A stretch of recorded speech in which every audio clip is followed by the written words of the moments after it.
everyone, welcome back with the new chapter from history. So this is only one chapter which is going to come in the term 2, Nationalism in India. The chapter is going to come for 10 marks and there will be 1 marks map question. Map question we will be doing at the end. Okay, the chapter is little long, so I'll be taking small topics for the better understanding. Let's move to the questions. How did the First World War create a new economic and political situation? So here, what is the question? The question can come for 5 marks or the question can come for 3 marks. Okay. So accordingly, you need to write the answer. So here they are talking about, see, in this chapter, we are going to cover the timeline from 1915 till the Quit India movement, but not in detail. We are not going to learn about the Quit India movement. Okay, so and this is the first subtopic, which subtopic 1 I am covering today. So what they are asking? They are asking First World War create a new economic and political situation. New economic and political situation in India. So explain how. Okay, so we are not going to learn in this chapter anything about the world history. Okay, we are going to only concentrate into the Indian history, Indian national movement. So they are asking you how the World War I create a new economic and political situation. So definitely it has created, so it led a huge increase in the defense expenditure. So now the expenditure, what do you mean by expenditure? Expenditure is nothing but kitna kharcha kiya. So here the defense expenditure was high, which was financed by the war loans. So now the British government, what they have done to meet with this defense expenditure, this is your keyword. Okay, to meet with the defense expenditure, they have taken the war loans. Okay, the loans has been taken. Now, when I have taken the loan, suppose for example, if a person takes the loan, okay, we have learned in money and credit, they have to pay it back also. So how they are going to pay? Now the British government, when they have taken the war loans, they have to pay it back. So what they have done, they have increased taxes, they have increased custom duties. Okay, so these all taxes and the income tax were introduced. So what is your first point? First point is it has increased the defense expenditure, which was financed by war loans. Okay, defense expenditure bada, तो उसको किसने finance किया? It has been financed by the war loans. Okay, loan ने उसको cover किया. But to repay the loan, what they have done, they have increased the taxes, they have increased the custom duties, and then they have increased the income tax. Okay, so I hope the first point is clear. Very important point to mention. Second one, prices increased. Okay, like the consumer goods or the day-to-day goods what we use, so prices increased, doubling between 1913 to 1918. This hit the common people. Definitely when the price of the commodity will increase, so consumer will definitely hit. So it is a common people who are hit because of the increase in the prices. Third one, villagers were asked to supply soldiers. Okay, now the villagers have moved. What was their basic activity? Their basic activity was to do the agriculture, that is farming. Okay, but now they have been forced to work in the army, that is called as forced recruitment. This is your keyword. Okay, forced recruitment happened from the rural area so that they can fight for the Britishers for in the First World War. During 1918-19, crops failed. Okay, so when crops will fail, what will be the immediate effect? Immediate effect will be there will be a shortage of food. Okay, when there will be a shortage of food, automatically the price will increase. Now you can correlate the third and fourth point. Okay, so shortage has increased, prices have increased. Okay, so because of all these things, what happened? Spread of influenza epidemic, which caused almost 12 to 13 million people in India. So here you have 3 figures which you need to learn. One is 1913-18, very important, 1918-19, and 12 to 13 million people were affected. If the question comes for 3 marks, you are expected to write all 5 points. But how you are going to write 5 points? You will be writing the first point as it is, second and third you will be clubbing together, and fourth and fifth you will be clubbing together. So you will have 3 points. And if the same question comes for 5 marks, separate the questions and write the answer with a small introduction. Yes, the First World created the new economic and political situation as mentioned below, and write these points, and at the end you write it has affected the common people largely. It is affected, we have seen that it is affected in the large community in the rural area. Next, explain the ideas of Gandhiji regarding satyagraha into the mass movement. Okay, so Gandhiji returned from South Africa in the year 1915. So from here our national movements, like, you know, in this chapter we are going to learn after Gandhiji, like, you know, what all things happened, like, you know, once the Gandhiji reached to India. So what was, so before that we need to understand what is the meaning of satyagraha. Again, the question can come for 2 marks, the question can come for 3 marks, the question can come for 5 marks. The idea of satyagraha was, as I told you, when Gandhiji returned in India in the year 1915, okay, he gave the idea of satyagraha.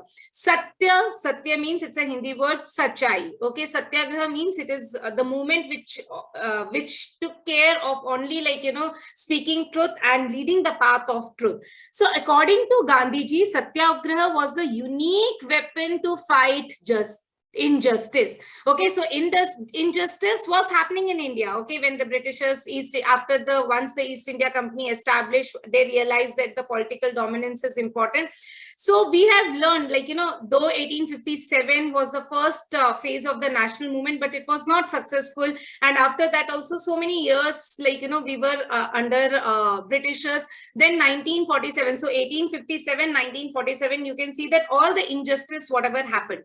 So the best weapon to fight is, like, you know, to follow the path of satyagraha. What they have, like, you know, the idea of satyagraha highlighted the power of truth and need to search of the truth. It is very important that we need to use the power of truth. So here again the value comes that in our life, never we should tell lie. Whatever the situation, we should tell the truth. This is the main idea what Gandhiji has given. And in today's 21st century, it is very important that we need to lead the path of truth. Satyagraha was a noble method of mass indignation which stressed the principle of truth, tolerance, non-violence, peaceful protest. This is very, very important keyword. Truth, tolerance. So you can learn T square. T square is nothing but, what is that? Truth and tolerance. Envy is nothing but non-violence, and peaceful, P square, is nothing but peaceful protest. Okay, so this is how you can learn this point. Satyagraha supported that for the true cause and struggle against injustice, physical force is not required to fight with the oppressor. Any oppressor, it is not required ki hum bas jhagda kare or, like, you know, hatapai kare. It is not at all required. With the, even with our speech, with the talking truth, we can, like, you know, win the fight. So it is not at all required that we need to use the force. It is not at all required. So here, physical force is not required. This is your keyword. Gandhiji believed that the satyagraha battle will win, and battle is also unite the Indians by dharma of truth and non-violence. So this was his belief. He was very clear. Gandhiji was very clear that if we follow the path of satyagraha, the battle can be won very easily and it will unite Indians together. Next one. How Gandhiji convert the national movement into the mass movement. National movement ho raha tha, but how he is converted into mass movement. Mass movement means how, like, you know, it has spread into the mass. Mass means a lot of people has involved. So his simple life and style of convincing the masses made him popular. Okay, he was very strong when he was, like, you know, he used to convince people. Okay, and his simple lifestyle, like, you know, people really liked that the way Gandhiji used to live. Then leadership quality, definitely the leadership, like, you know, we always look for the person who is strong, who is, like, you know, who can convince people. So his leadership quality and the personality was also very good. His policy of non-violent satyagraha, okay, non-violence, he was totally into, like, you know, that's the reason you will see later on Any point of movement when the movement has been turned into violence, he has called off, whether it is non-cooperation movement, whether it is a civil disobedient movement. So whenever he used to see that people are like, dying, or people are like, getting beating and other things, he used to call off the movement. His movements like non-cooperation, civil disobedient movement had a mass effect. Okay, civil disobedient compared to non-cooperation movement, civil disobedient, the more people, because here the women participation was also there, whereas in the non-cooperation, we will see that the women participation was very less. His programs of social reforms like fighting against untouchability were highly appealing. This commitment to his commitment to Hindu-Muslim unity gave the force and shape to the national movement. Okay, so this question I will not say very important, but yes, we never know what they are going to ask, so it is always better to learn. Okay, so we have like, his lifestyle will be first point, his leadership quality, non-violence, like, idea of non-violence. Then you need to write about CDM, that is civil disobedience movement, and NC, that is non-cooperation, short form for non, but you will not write this short forms in your test. It is only for the learning purpose. Okay, so, and again, like, he fought for the Dalits and other community. Okay, he always used to call them Harijan, that is son of gods. Okay, so that has been like, appealed to the people. And then Hindu-Muslim unity, which we have seen even in the Khilafat movement. So this question, if at all it will come, it will only come for 2 marks. That is my strong feeling. Next, how did Mahatma Gandhi successfully organize satyagraha movement in various places just after arriving India? Explain by giving 3 examples. So the question can come for 5 marks, or the question can come for 3 marks, and this is also your map question. Sorry, this is also your map question. Okay, so how the question will come for 5 marks? The question can club with what do you understand by satyagraha? How, like, how Gandhiji successfully organized satyagraha movement just after arriving in India. So the question, the same answer, but how they have twisted the question. Okay, and if they ask you for 3 marks, it will be direct. And map identification, they will ask you Gandhi, identify the place where, like, they will mark Champaran, and they will ask you identify the place where peasant satyagraha movement happened. Or like, they will ask you, they will mark Kheda, and they will ask you the place where, like, where Kheda district, the satyagraha movement against peasants, or like, mill workers, Ahmedabad. So they will give you all this sentence, and they will tell you to identify which is this place. Okay, so this question is very important for the map work also, and for 3 or 5 marks.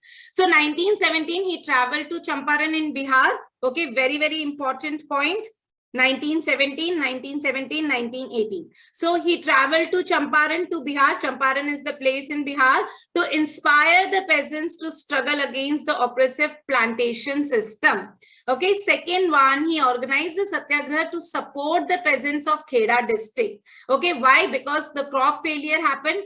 Because of the crop failure and plague epidemic, what happened? Peasants were not able to pay the revenue. So Gandhiji demanded that the revenue collection should be relaxed. Okay, and 1918, Gandhiji again went to Ahmedabad to organize the satyagraha movement amongst the cotton mill workers. Okay, so this question can definitely, one of the places is going to come for the map identification. So make sure that you learn, and the question can come for 3 marks or 5 marks. Short note on Rowlatt Act in the year 1919. Okay, in the year Rowlatt Act, like, the Rowlatt Act, when did the Rowlatt Act pass? In the year 1919. Again, this can be 2 marks question, 5 or 3 or 5 marks. So if the 5 marks question will come, they will ask you, like, what were the effects on Indians, or like, how they were treated and other things.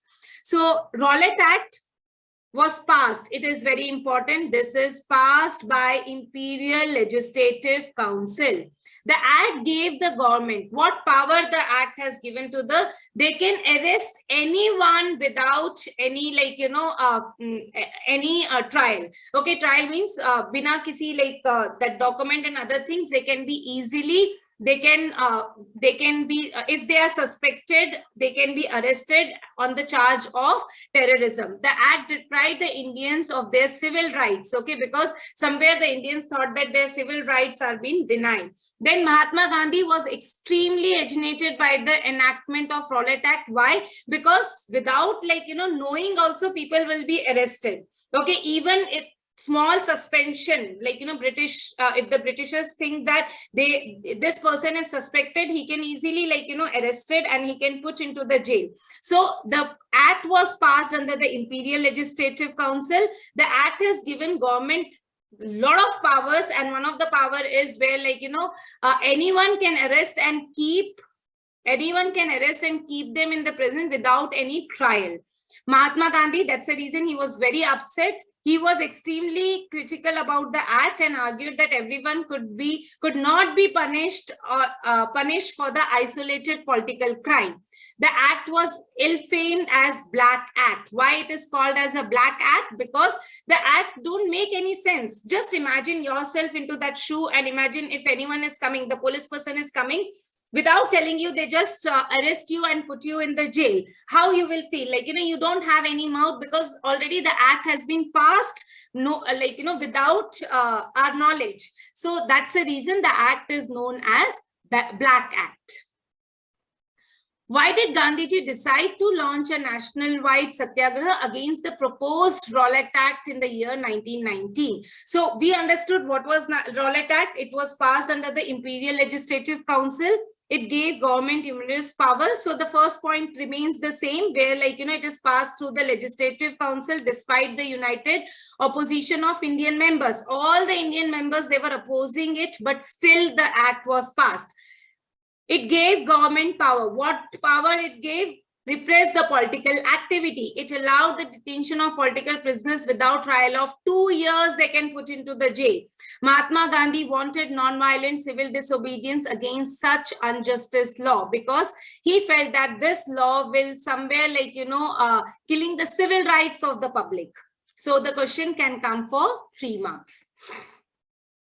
How was the Rowlatt Act opposed by the people in Indians revolted in the protest against the Rowlatt Act? The Rowlatt Act was opposed in the following manner. What was, like, different reason? Rallies were organized. I hope everyone understood what is the meaning of rallies. Here, your keyword is rallies. Workers went on strikes in the railway workshops. Shops were closed down. Okay, these are the 3 ways how, like, they have protested that, because now the rallies were organized against the Rowlatt Act. Workers were on the strikes. They were not ready to work. Shops were closed down. It was opposition to the Rowlatt Act that the infamous Jallianwala Bagh massacre, which took place, General Dyer ordered his troops, okay, to open fire on the innocent civilians who had gathered from the city of Amritsar and outside to attend the peaceful meeting. But General Dyer, what he did, we all know. Okay, so that's a reason, like, this is how the Rowlatt Act was we can say that infamous Jallianwala Bagh massacre also took place. It was an opposition to the Rowlatt Act. What was Khilafat agitation? Why did Gandhiji support it? Okay, what was Khilafat? Okay, Khilafat movement initiated by Ali brothers. Ali brothers are nothing but this will be 2 marks question. Okay, Muhammad Ali and Shaukat Ali. Okay, they both are known as Ali brothers also. The movement against the reduction of temporal power of Khalifa after the defeat of Ottoman Turkey in the First World War. So what happened? Ottoman Turkey, like, when the Turkey, they lost in the First World War, there was a rumor which has spread among, all the Muslim community, even in the Turkey, that their, their Khalifa is going to be arrested. So that's the moment when Gandhiji felt that he can bring Khilafat movement in India. Okay, he can join the hands of that is Muhammad Ali and Shaukat Ali, and he can bring Hindu Muslim under one umbrella. So what do you understand by under one umbrella? Under one umbrella means the unity, okay, which is, like, first time the Britishers used divide and rule policy in the year 1905, that is partition of Bengal. It is not there, just for your understanding. So first time they have used the divide and rule policy, where the Bangladesh was divided into two provinces, West and East, according to the Muslim and Hindu population. So now Gandhiji felt that now it's a time when he can bring both the community under one umbrella, and Hindu and Muslim unity can be shown. The defeat of Khalifa's temporal power, Khilafat committee was formed in the year 1919. Okay, he was considered as a spiritual head of Muslims. Gandhiji supported it because he saw it as an opportunity to bring Muslims under the umbrella. This is just now I had explained you. Next, what were the three proposals regarding non-cooperation movement as suggested by Mahatma Gandhi? Non-cooperation, you need to understand the meaning of non-cooperation. What is non-cooperation? Non-cooperation is nothing but non-cooperating with the Britishers. Okay, here Gandhiji is not telling to break any laws. He is just telling that we will not cooperate with the Britishers. So what are the suggestions? So the movement should be unfold in the stages. You will see that this question is there in the sample paper which has been uploaded by CBSE also. Unfold in the stages, it should begin with the surrender of titles awarded by the government. So in your sample paper, the question is how, like, Gandhiji non-cooperation movement was unfold in the stages. So the first point is, the question has come for 2 marks. Okay, so any 2 points will be fine. It should begin with surrender of titles awarded by the government, boycott of civil services, army, police, court, legislative council, schools, foreign goods, everything we are not going to use. Okay, whatever the civil services, army, police, whatever they are giving us, or like, the schools, or like, council, legislative council, foreign goods, we are going to boycott everything. That in this case, then in case the government used repression, a full disobedience campaign would be launched. Okay, so this is called as unfold in the manner, one after one, one after one. So thank you. Tomorrow again we will be meeting with more questions from non-cooperation movement and from the first subtopic, and somewhat questions I am going to cover from the second subtopic. Tomorrow is Sunday. I'll be releasing my next video on Monday. Keep tuning, keep subscribing to my channel to get the latest update. Thank you.